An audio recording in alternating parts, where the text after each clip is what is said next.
Today's story is number 25, Reading in the Dark, Corinne's Love of Books.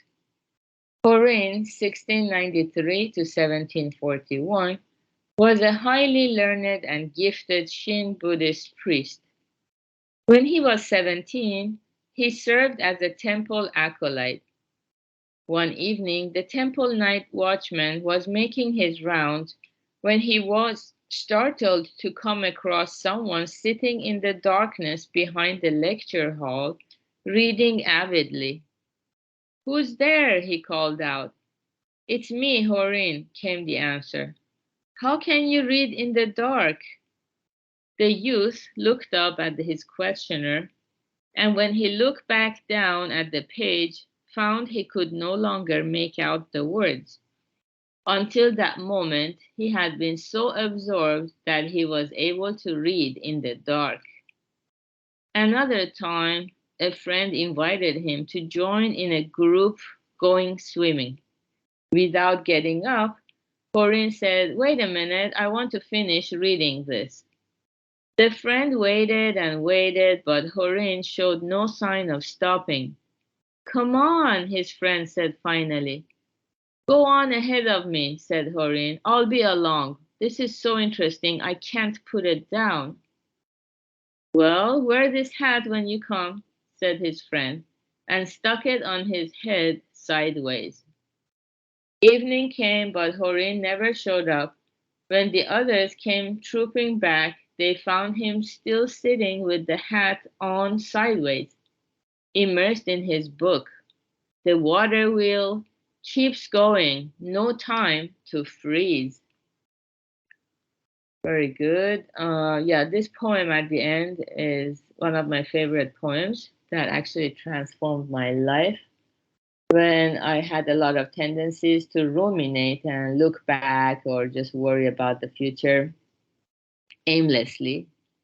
And yeah, then I read this poem, of course, as I learned the teachings of the Buddha.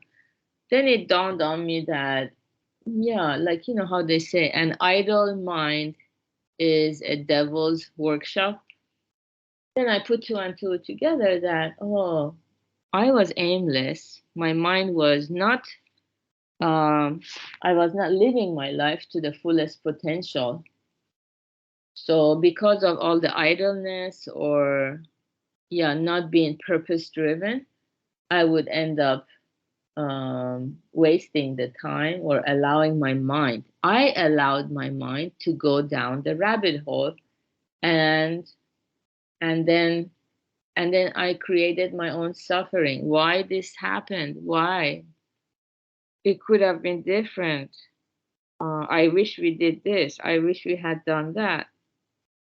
So all of these ruminations.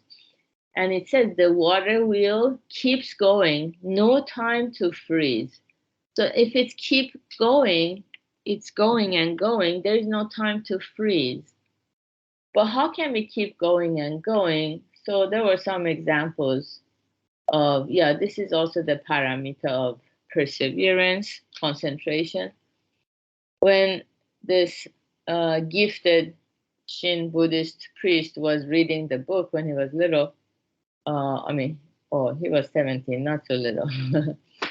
Yeah, so when he was younger, and yeah, he was able to read in the dark because, you don't notice when you're so absorbed in reading, even when the sun goes down, you don't notice what's going on around you. You're so absorbed in the task at hand, you don't notice that.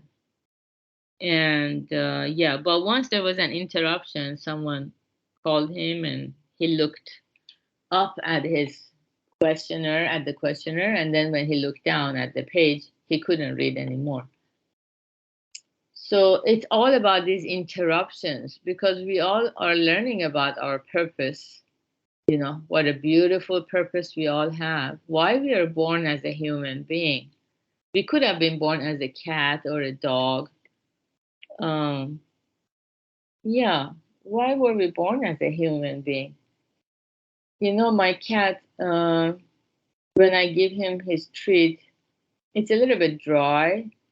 And well, he's still like a kitten, maybe 8 months old. So uh, he doesn't chew it properly. It's a little bit harder type compared to his wet food.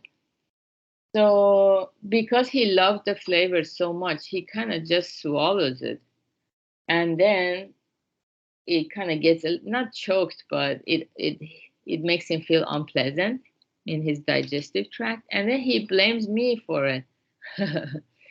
He blames me for it. And then when I don't give it to him because he doesn't know how to chew it properly, or at least keep it in his mouth a little bit to let it melt, he doesn't do his work, and then he blames it on me. So I refrain from giving it to him, and then he's still angry at me. Either way, doomed if you do, doomed if you don't. That's the difference between animals and humans. So animals, for the most part, they cannot connect the dots and take responsibility for their karma or their actions. They cannot. Very few instances, yeah, they feel sorry for something bad they do, but not like humans through and through. They cannot take this paramita of self reflection to the ultimate level that brings us to the ultimate form of happiness that holds us fast, never to abandon us. So, why we are born as a human?